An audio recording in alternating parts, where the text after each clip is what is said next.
India's defense has seen a major upgrade this year. From the deals in America last month to the ones expected in France later this week, we'll cover all of it and more. We're also looking at the Nato summit and the raw deal that Ukraine has been handed. Weapons and words of support, but no membership. In Pakistan, the Prime Minister has secured $2 billion in Saudi aid, but he's being trolled for it. A new report says artificial intelligence will take 27% of your jobs. We'll discuss what it means for you. The headlines first. North Korea continues its saber-rattling. It has fired a suspected long-range ballistic missile, its 12th launch in 2023. This comes just after Kim Jong-un's sister threatened to shoot down US spy planes over Pyongyang's airspace. The European Union will hold an urgent debate on the violence in India's Manipur. A discussion on the ethnic conflict will be held today. A resolution will be passed tomorrow. India has slammed the move, saying it's an internal matter. Iran summons Russia's ambassador. They're angry over Moscow's statement on 3 strategic islands located in the Gulf. Iran controls these islands, which are claimed by the United Arab Emirates. These islands are near the Strait of Hormuz. A fifth of the world's oil output passes through it. Trouble for Thailand's prime ministerial frontrunner Cheetah. The country's election chief calls for his suspension. Cheetah is facing allegations that he broke campaign rules as a member of parliament. His Move Forward party won the most votes in the elections held in May. And renowned author Milan Kundera is no more. He was 94 years old. He passed away in Paris. The Czech novelist was best known for his book, The Unbearable Lightness of Being. Tonight, we want to talk about India's defense upgrade. Like I said, it's a controversial subject because defense needs are strategic, but defense deals are political. Governments can fall over corruption charges, so policy paralysis tends to set in. Plus, we've entered an election year in India. In less than 12 months from now, India will hold a general election. Despite all of this, we're seeing a concerted push on defense acquisitions. After years of stagnancy, Indian forces are getting the upgrades they need. Last month, India and the US finalized a deal for American military drones. And this week, Prime Minister Modi is traveling to France. The focus once again is on defense deals. 2 major deals could be finalized. The first one is for the Rafale fighter aircraft. India has already bought 36 Rafales. The Indian Air Force uses them now. And the plan is to buy 26 more. But these are different fighters. These jets will be used for the Indian Navy. India is buying what is called the Rafale M.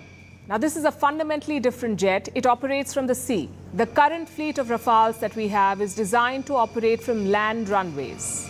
What the Navy needs is a plane that can fly from aircraft carriers. So the Rafale M will cater to that need. And the M here stands for Marine. This jet has a stronger body, folding wings, and a reinforced landing gear. It has equipments to support maritime operations like radar systems, which can track targets in the sea. Targets like ships and submarines.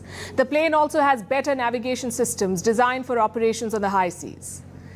And how is the deal structured? Reports say India wants to buy 2 versions of the Rafale M. 22 planes will be single-seater and 4 will be double-seater trainer aircraft. Some reports also talk about a joint venture, a plan to produce engines for fighter jets together. We'll have to wait for the specifics to come out. But that's the first deal. The second one is for Scorpene submarines. India wants to buy 3 of them. The Indian Navy knows these submarines well. It already has 6 of them. They were built under the Project 75 program. This is a 16-year-old project, an effort to build Scorpene-class submarines indigenously, to build them here. Early this year, France offered to get involved. It will transfer technology. It's willing to transfer technology, so the submarines can be built in India, and this will be an important agreement. The Indian Navy has set ambitious goals for this. By 2030, it wants to arm itself with 24 submarines, 18 conventional subs, and 6 powered by a nuclear reactor. How many has India managed to procure so far? Just 6 conventional submarines. India doesn't have a nuclear-powered submarine yet. It is still in the process of building one, so a deal with France will help in meeting the 2030 target. Which brings us to the cost. How much will these 2 deals cost India? One estimate says around $11 billion, but negotiations are still on. So the number could change. Whatever the final figure, this engagement is important. The culmination of an effort that began back in 2015. That's when India signed the first Rafale deal. It was a major step in defense modernization. Before 2015, many of the planned acquisitions were delayed, either because of bureaucracy or the lack of political will. Like I said, corruption has been a feature of defense deals in India in the past. From Jawaharlal Nehru to Rajiv Gandhi, from the NDA government of Atal Bihari Vajpayee to the UPA government of Manmohan Singh, all have witnessed tainted defense deals. Since independence, India has seen over half a dozen high-profile defense scandals. The first one was the Jeep scandal of 1948. It involved the import of 200 Jeeps. These were worth around $100,000 or 80 lakh rupees, according to today's conversion rate. But only 155 Jeeps were delivered. V.K. Krishna Menon was India's High Commissioner to the UK then, and he was named. But the case did not go anywhere. It was closed in 1955. Menon later went on to become India's defense minister. This was India's first defense scandal. The most high-profile one was the Bofors case. In 1986, India signed a $1.4 billion deal for the guns. 3 years later, Rajiv Gandhi lost an election over it. Gandhi and his ministers were accused of receiving kickbacks. But again, the charges did not go anywhere. After that, there was a flurry of scandals. The Kargil coffin case in 1999, the Barak missile case in 2001, the Augusta-Westland chopper deal in 2010. In all these cases, there were serious accusations of graft, but they did not lead to any serious convictions. The casualty was always India's defense forces. So after a point, political leaders began going slow. The armed forces suffered even more. But this year has been remarkable in terms of the scope of defense upgrades. In 7 months, New Delhi has cleared multiple deals. Earlier this year, India okayed the purchase of a new air defense missile system. It is called the Akash. The Indian Army will use it. India is buying 2 regiments of this system. An Indian company called Bharat Dynamics Limited will build it. India is also buying 11 offshore patrol vessels, 6 missile vessels, and 13 fire control systems for the Navy. The government is spending a total of $4.4 billion for all of this. Last month, when Prime Minister Modi was in the US, more deals were signed. A fighter jet engine deal worth over $1 billion. And this agreement includes a technology transfer. India is also buying military drones. The order is for 31 MQ-9B Sea Guardian drones. They're worth $3 billion. So there are upgrades across the board. All 3 defense services are getting bigger and more lethal weapons. And this is the need of the hour. China's build-up on the border remains a concern. 38 months and counting. India needs better weapons to secure its front lines, and India is getting them. Now let's tell you what's happening in China. Not what you see in the headlines around the world, but what people in China are talking about. And these are 2 completely different things. The headlines say China is conducting a massive drill around Taiwan. There are ships, there are warplanes, they're threatening the island's independence. But inside China, people are living in a different bubble. They're hooked onto a TV series, a series called The Knockout. Do you know what it's about? Xi Jinping's anti-corruption crackdown. The Knockout is a fictional story based on real events. It is centered around an honest cop trying to take down a corrupt party boss. Needless to say, the Chinese state was involved in the making of the show. Chinese propagandists are resorting to crime shows now to send their message across. The idea is to burnish Xi Jinping's credentials as an anti-corruption crusader.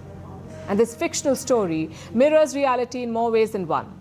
Beijing is carrying out a fresh round of purge. The target this time is the Communist Party itself. In the last 10 years, the president has gone after every wing of the Chinese government. Now he's focusing on the party itself. Thousands of cases have been filed. Several officials have been punished.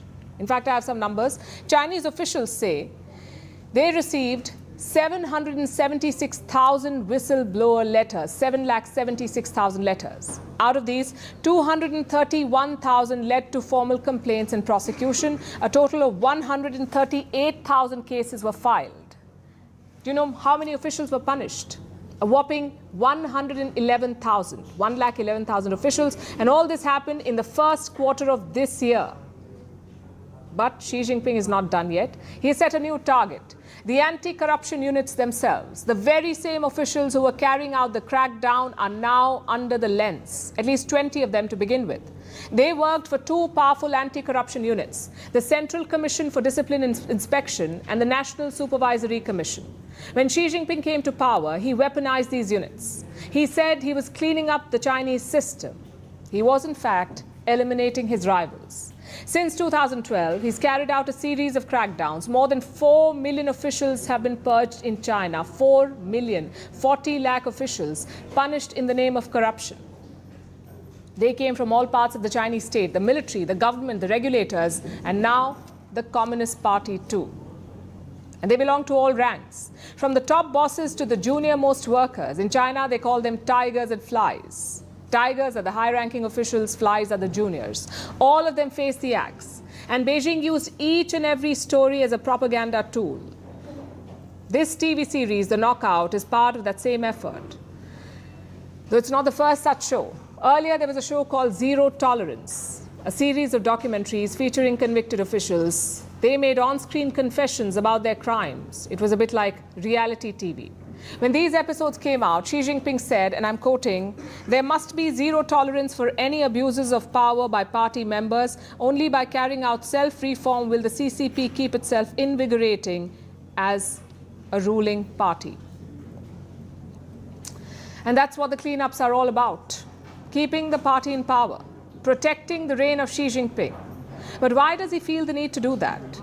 Well, to understand that, you must understand the current challenges of China. Their economy is stagnating, millions are without a job, and there is a growing burden of debt. We're talking about trillions of dollars of debt.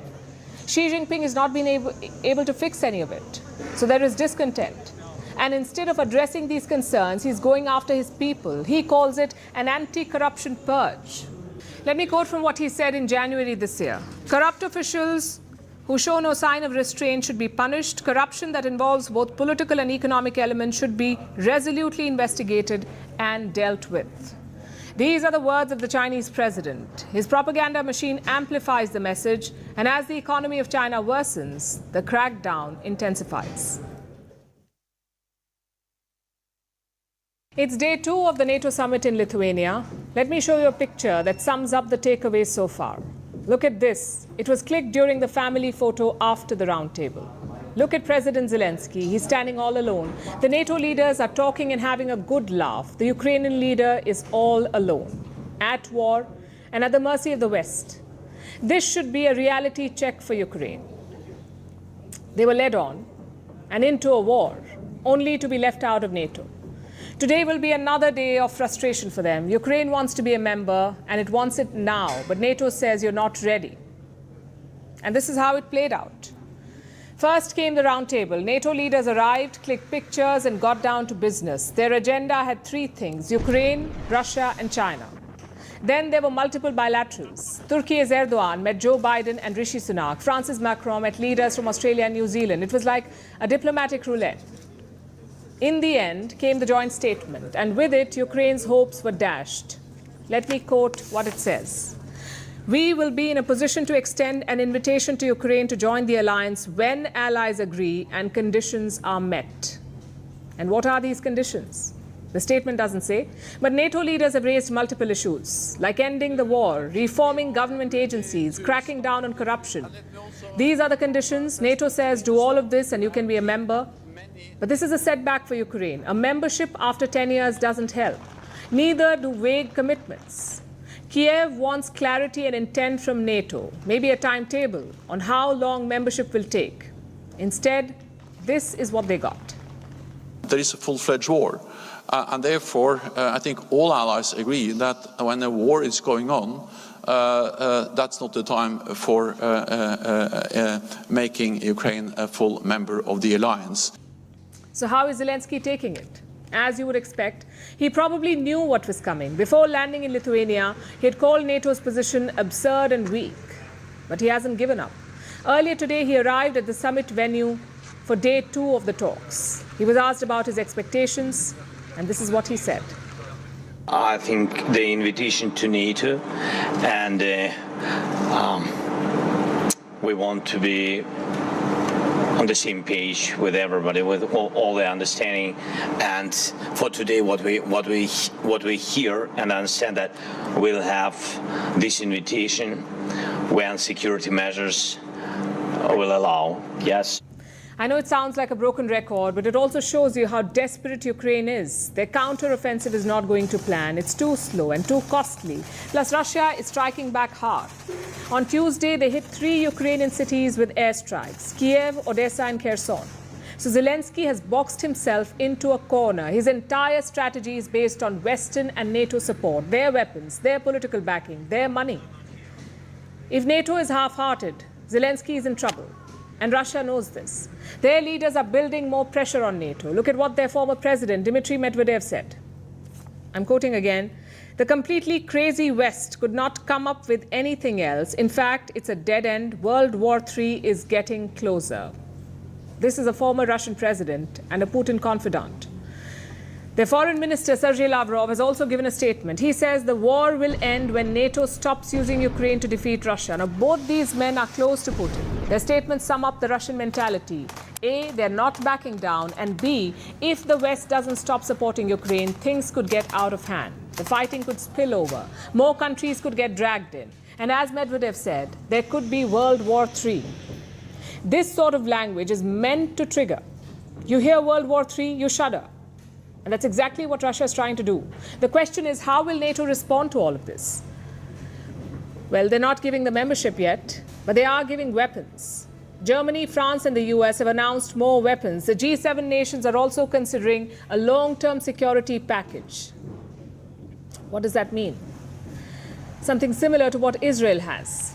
They get military aid worth $3.8 billion every year, but no collective defense. The G7 could offer something similar to Ukraine, I guess anything but NATO membership.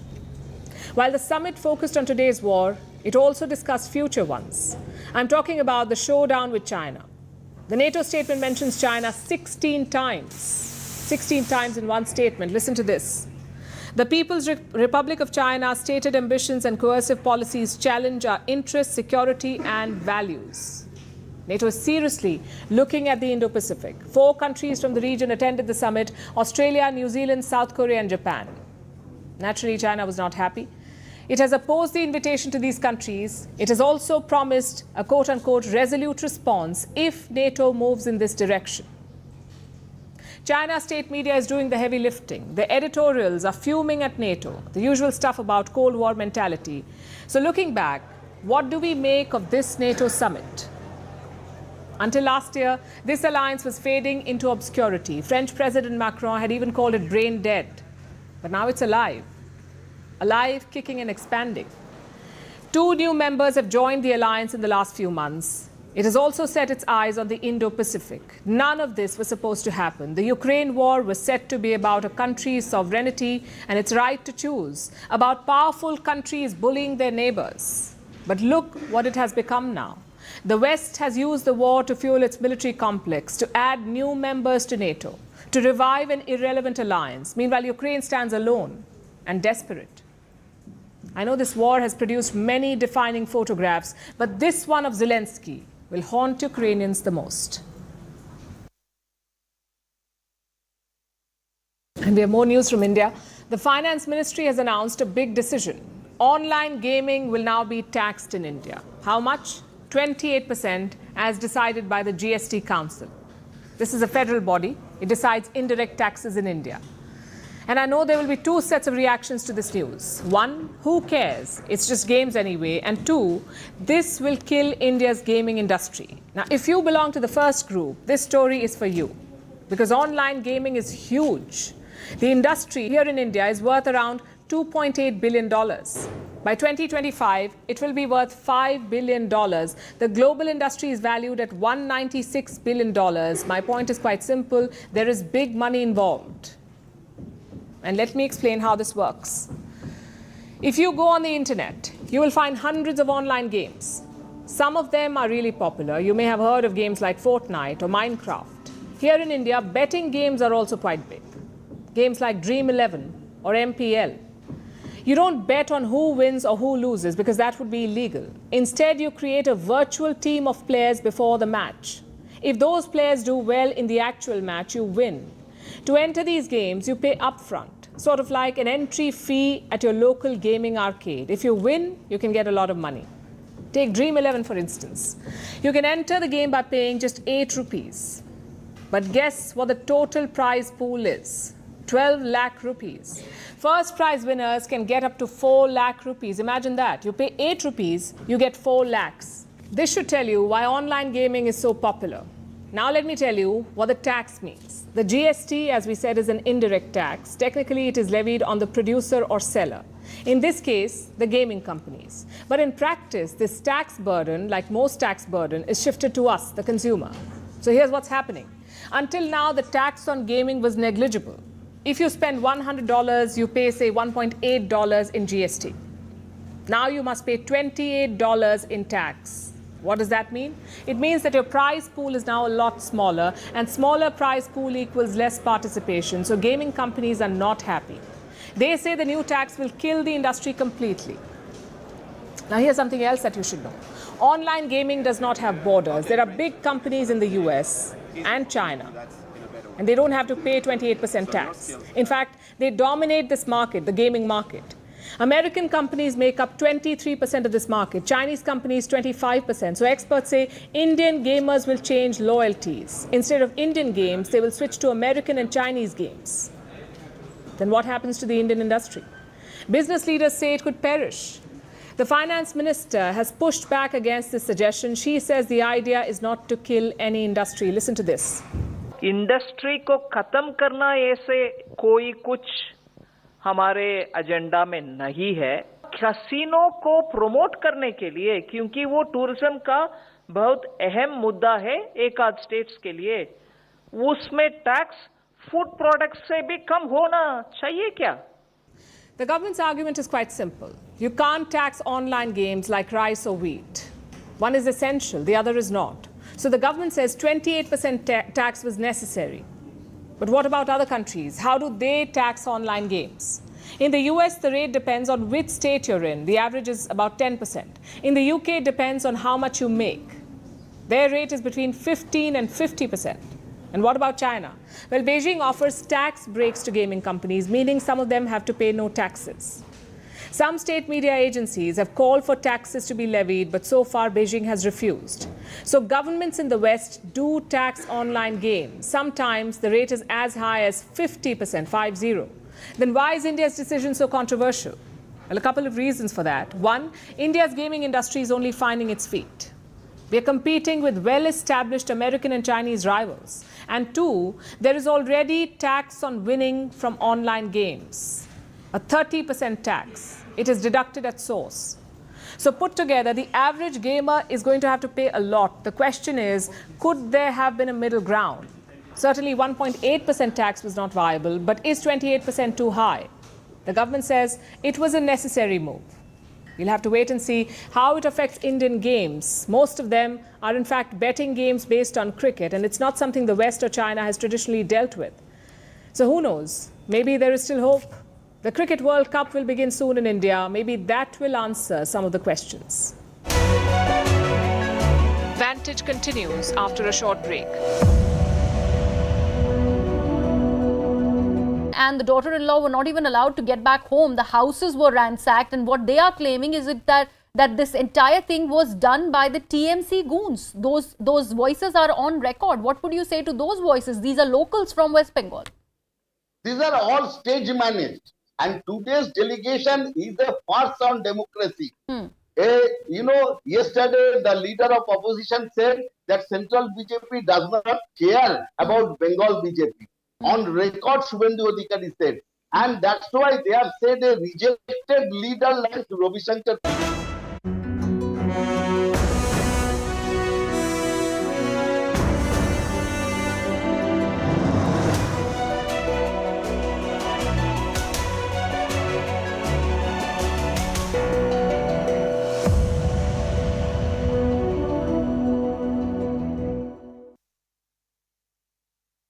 Speaking of questions, Pakistan's Prime Minister is getting a lot of them, and not friendly ones either. Pakistanis are trolling and grilling Shehbaz Sharif, their Prime Minister.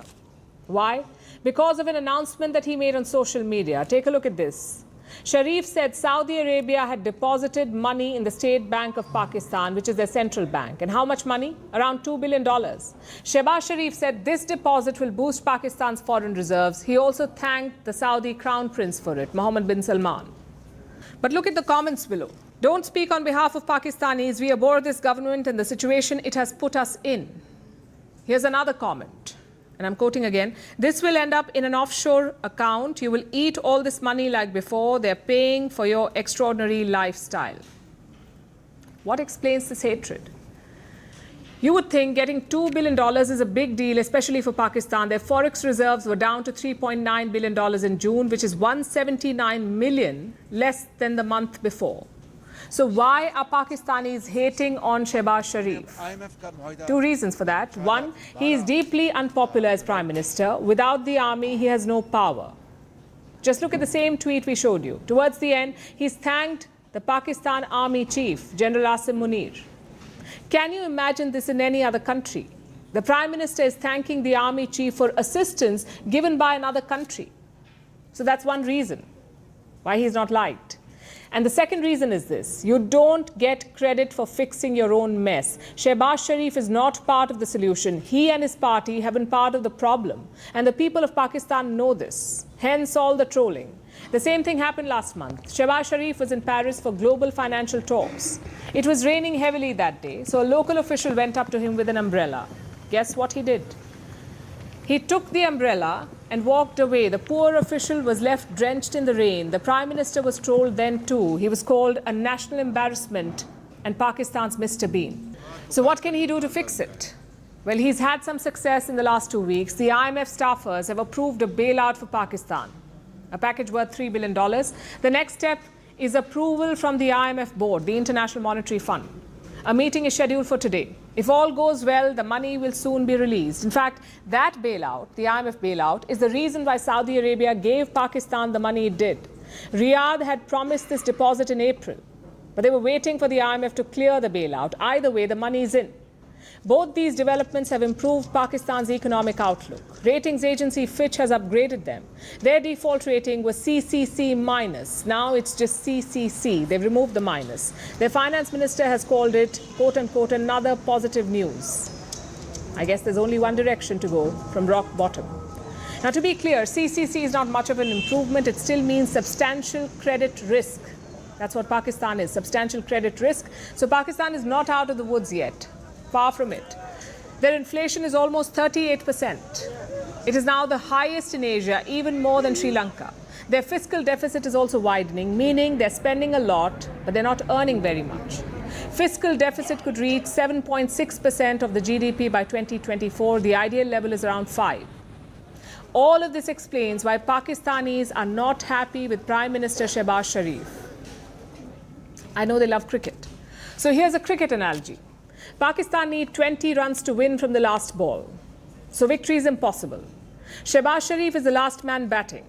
He's hit a 6 off the last ball and now he's celebrating. But the fans can see the scoreboard. 6 or not, they have lost the match.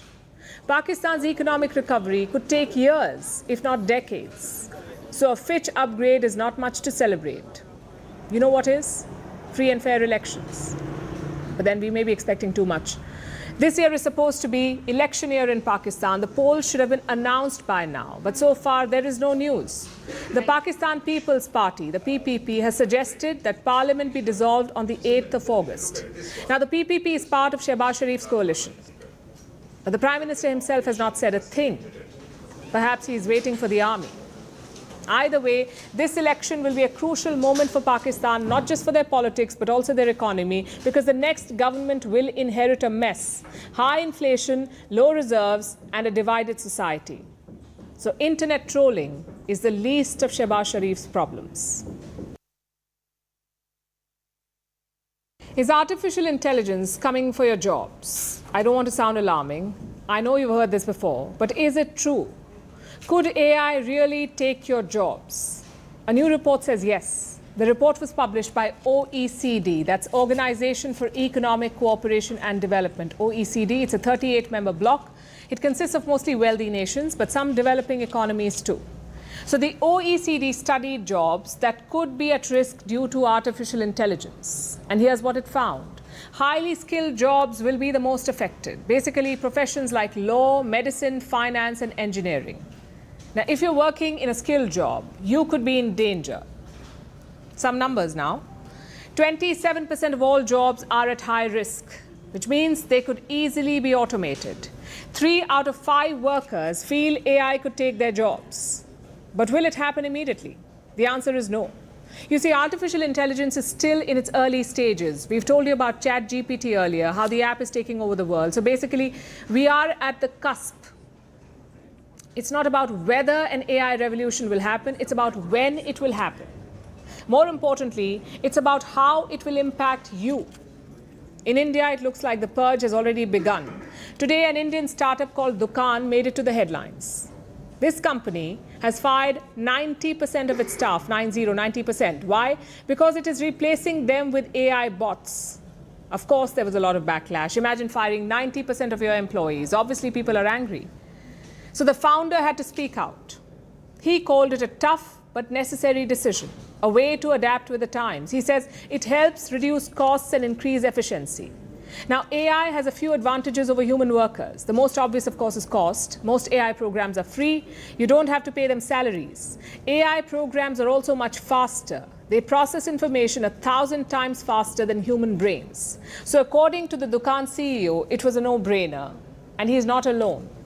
In the month of May, American companies announced a horde of layoffs. More than 80,000 people were laid off. Nearly 4,000 of them were due to AI. That's around 5% of jobs lost to artificial intelligence, which brings us to the question, what does it mean for your jobs? You see, every time a new technology emerges, it triggers fear. The fear of losing jobs, the fear of taking over the world. We saw that with computers, we saw that with the internet, and now again we're seeing it with artificial intelligence. But the fact is, AI will not take your jobs. It will make some jobs redundant.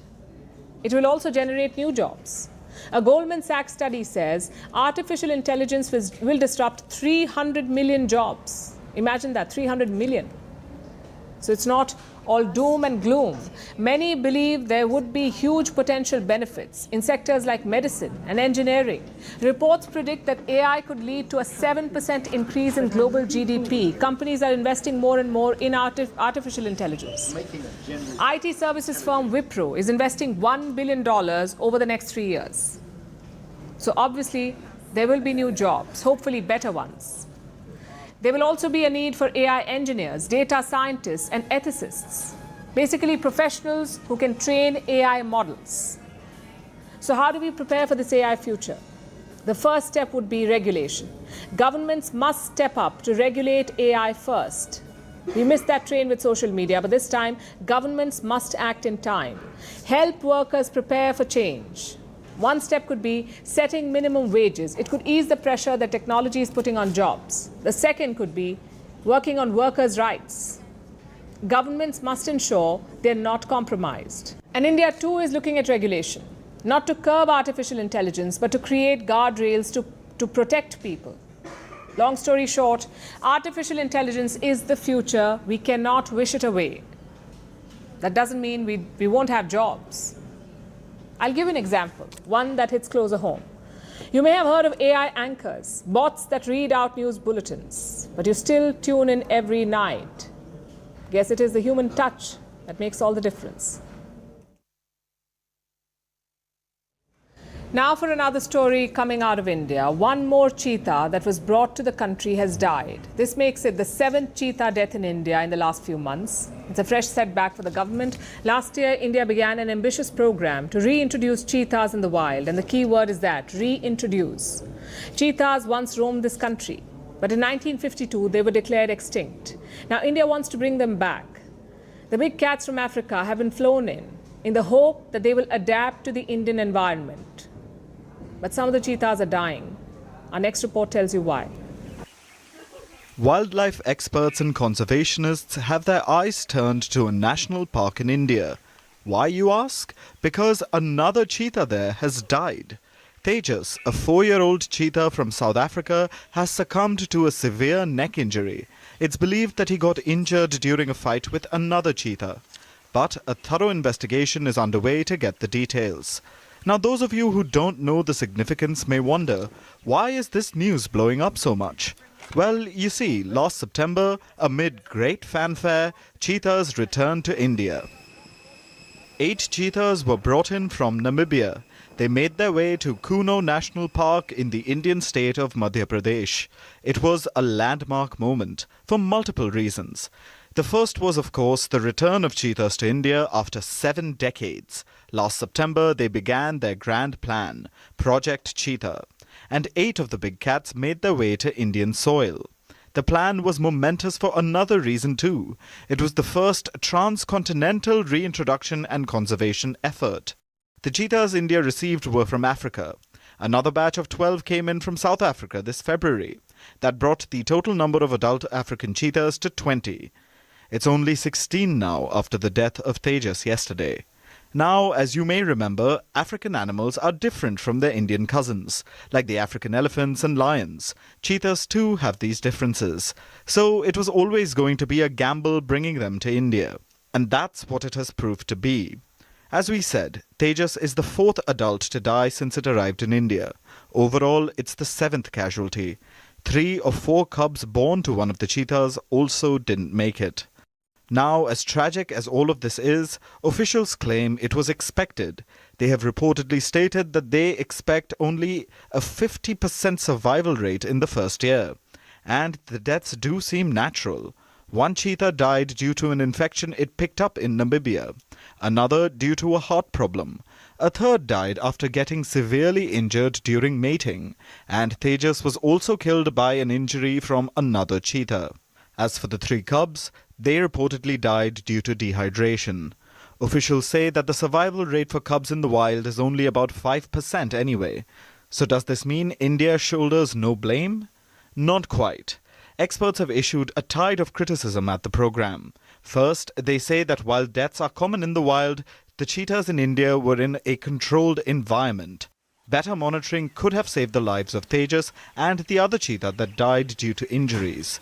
Now to the cubs. Cubs in controlled environments like conservation facilities have a survival rate of over 70%. The Kuno National Park is also a protected facility. So more should have been done to save the cubs. Then there's the issue of environment. It was always going to be difficult to have African cheetahs adapt to India. But experts say India could do more to accommodate them. For example, the space in Kuno National Park is limited. In the wild, cheetahs usually roam far greater stretches of land. This prevents conflicts with other cheetahs as well. Kuno Park is reportedly not big enough to prevent territorial conflicts. And when it comes to rare animals like the cheetah, officials cannot expect them to adhere to Indian standards of space. The cheetahs should not be forced to adjust and make room. Some say the cheetahs should be moved to other parks or conservation sites as well. But only one other site is reportedly ready to host them, the Mukundra Tiger Reserve in Rajasthan. But there are no signs yet that the cheetahs will be shifted there.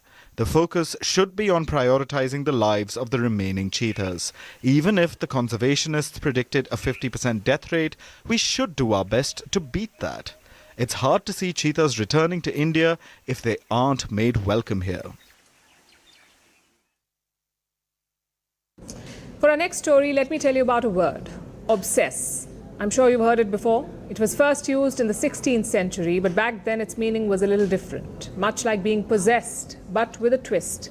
To be obsessed meant that the devil has occupied your body, but you're aware of what's happening, meaning you're forced to do something, you know what you're doing, but you just can't stop. Today, the word obsessed has changed in meaning, but when it comes to weight loss, it seems like the old definition still plays out. Because we are obsessed with losing weight, we drug and jab our bodies to become thin, even if it harms us, to the point where some people become suicidal. And this is not an exaggeration. I know it feels like an ambush, but let me explain. It all started with just a bill of goods, cheap and convenient foods. They were deliberately designed to be overeaten, engineered to override our willpower, so we stuffed our faces with them. But then we were shamed for doing so by diet peddlers, celebrity magazines and social media. They showed us size 0 figures, sculpted waists and highly contoured faces, usually all 3 in one body. And they told us to shake things up with one intermittent fast here and another almond diet there. But that didn't cut it. So they pointed to weight loss supplements, drugs and injections. The result was this. People are not only still gaining weight, they've also developed additional health problems, both physical and mental. Weight loss injections like Ozempic, Wegovy and Saxendra are apparently making people suicidal. These injections are now under investigation. Europe's drug regulator is probing them, probing the possible link between these jabs and thoughts of suicide and self-harm. This sounds highly problematic, but it's also believable. Because all weight loss medicines have potential side effects like nausea, vomiting, diarrhea, constipation, body aches, tiredness, depression, and suicidal thoughts. So a slim body at the cost of big fat health problems. These drugs curb your appetite, shift your hormonal balance, and promise you weight loss, but there's no guarantee, and definitely no long-term benefits. Plus, they cost a bomb, anywhere between $10,000 and $20,000 a year. So obviously, people are frustrated. They're losing money, but not losing weight, and they're gaining side effects. Let me show you another set of numbers. More than 60% of patients who are prescribed weight loss drugs stop within a year, but they find new takers. Why do you think that happens? People are not crazy. No one wants additional health problems. The problem is the system. It is against us. Do you think drug makers do not know about the side effects? They do. And they don't even try to hide them. But they don't tell us clearly either. Take, for example, the weight loss drugs that make you suicidal, that could make you suicidal. Their warnings say the product could give you suicidal thoughts. But suicidal behavior is not listed as a side effect. It's not the same. And this is a problem. They want you to read between the lines while they make money off you, billions of dollars of money. Within the next decade, the weight loss industry could be worth $200 billion.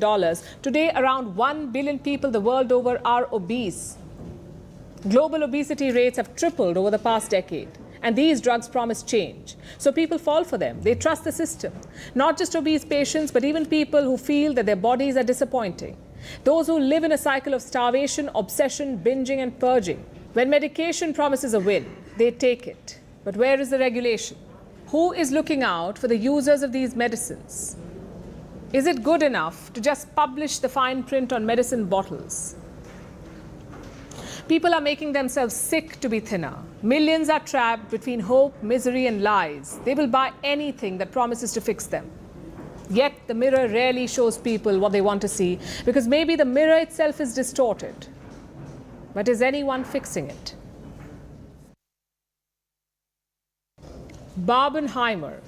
Now that's a word I never thought I would say, but you see, I must talk about it, because cinema doesn't get more explosive or pink than this. The word Barbenheimer is a portmanteau, or a mix of the titles Barbie and Oppenheimer. Two high-profile movies with nothing in common except a looming box office collision. They will both release on the 21st of July, but this is more than a black versus pink box office battle. It has become a meme fest, a total mood, a fan favorite phenomenon. And this is good for cinema. Our next report tells you more. This is Barbenheimer, a 5-hour commitment, a testament to the power of memes. Yes, memes that rule the social media-obsessed world. They've taken over 2 mega movies, Greta Gerwig's Barbie, Christopher Nolan's Oppenheimer, and birthed this portmanteau, Barbenheimer. How is this even a thing? After all, these 2 movies are poles apart. Oppenheimer is a grim, dark movie, a 3-hour history lesson about a man who created the nuclear holocaust. And then there's Barbie, a movie based on the iconic Barbie doll, and it's supposed to be ultra pink and the very opposite of serious. These movies have absolutely nothing in common, except their release date, July 21st. And this very thing has become the butt of jokes, the inspiration for fan art, and of course, memes. Now, why is this a big deal? You see, these movies don't appeal to the same audience. Oppenheimer is what you would call a classic dad movie. You would expect men dressed in dark-coloured shirts dragging their buddies for this dark movie. And maybe they'll sneak a cigarette before they enter a theatre. Then there's Barbie, which was expected to receive a more female audience, and you can expect squealing and raw excitement in theatres. I think Barbie represents to me a multi-generational woman who, as years have gone by, has really found her empowerment in being a woman and making little girls realize they could really be anything that they want to be. Well, she has a million careers. Her outfits are so cool, and I just love Barbie. I mean, I obviously played with her when I was a little kid, so it's just like now that I'm older, she's such an icon, and like, you know, it's Barbie.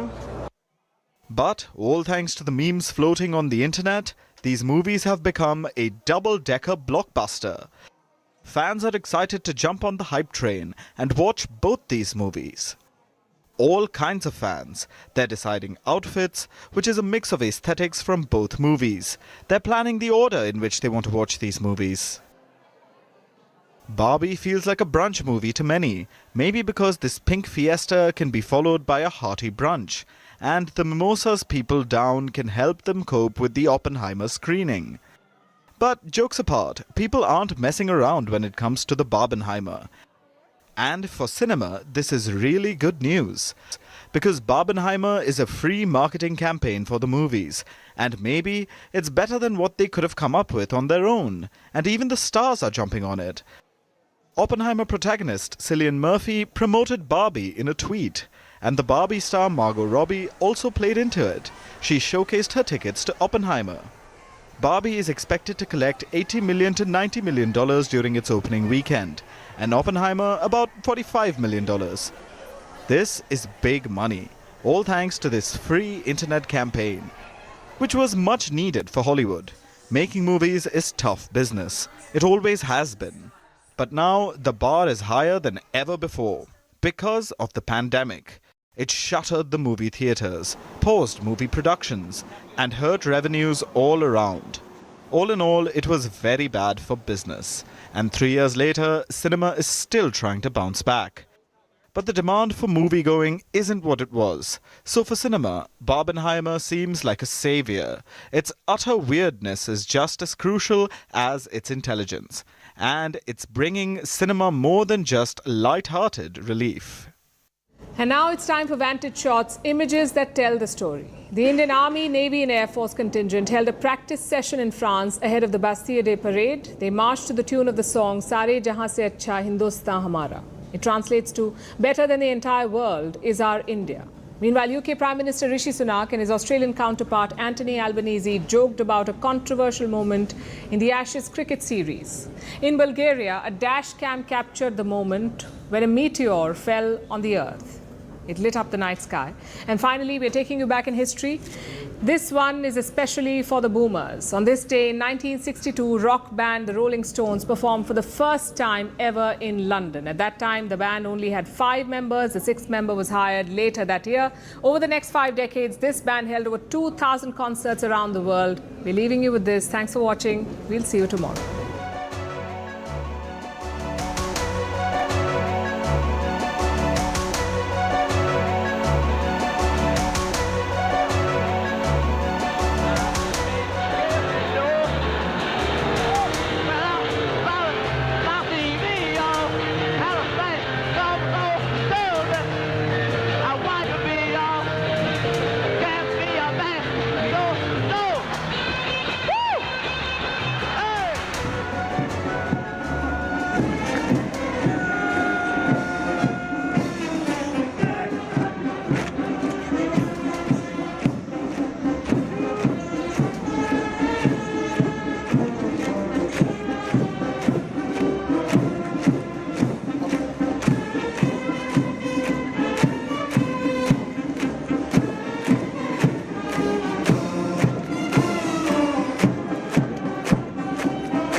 Right.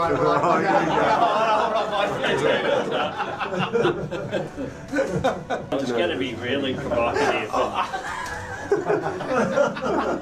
I'm sorry I didn't bring my sandpaper with me. See, there's a crease. We'll see.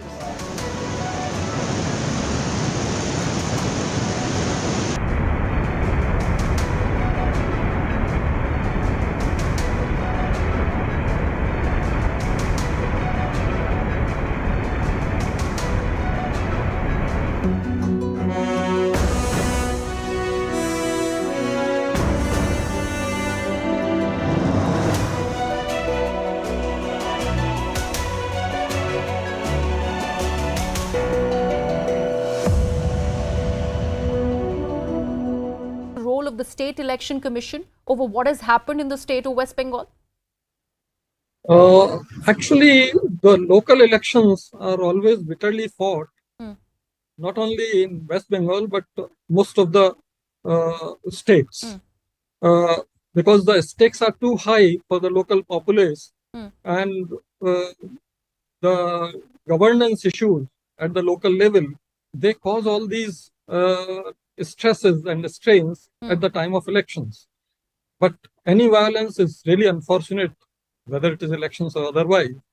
There should be a strict protocol like Election Commission of India for legislative and parliament elections.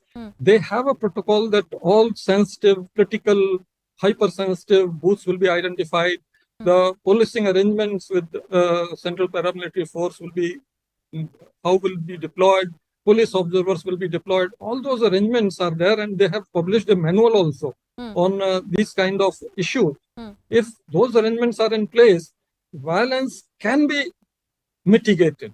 Like in Bihar elections earlier, it used to be really very violent, but starting 2015, you see that there has been not a single case of violent incident there during legislative assembly election. Mr. Rawat, I'd like to understand, while you say that, when you talk about the sensitive areas, the sensitive booths, even after the direction of the High Court, the Calcutta High Court, do you see that that entire protocol, that process was followed duly by the State Election Commission? Because what is being claimed is otherwise by the opposition in the state of West Bengal. I will not enter into politics because elections have replaced wars and battles for deciding the successor to rule. So I won't go into that area. But because High Court directed at the time when we were in the thick of it, when campaigning was on. So at that time, when when the building is burning, you don't look for the water holes. That's the thing. So it has to be done well in advance, plan it, identify the critical, sensitive, hypersensitive booths, and deploy the forces which induce faith and confidence of all stakeholders in the arrangements. And that really prevents the violence. Mr. Rawat, why I asked you that question is because even after the intervention of the court, there was a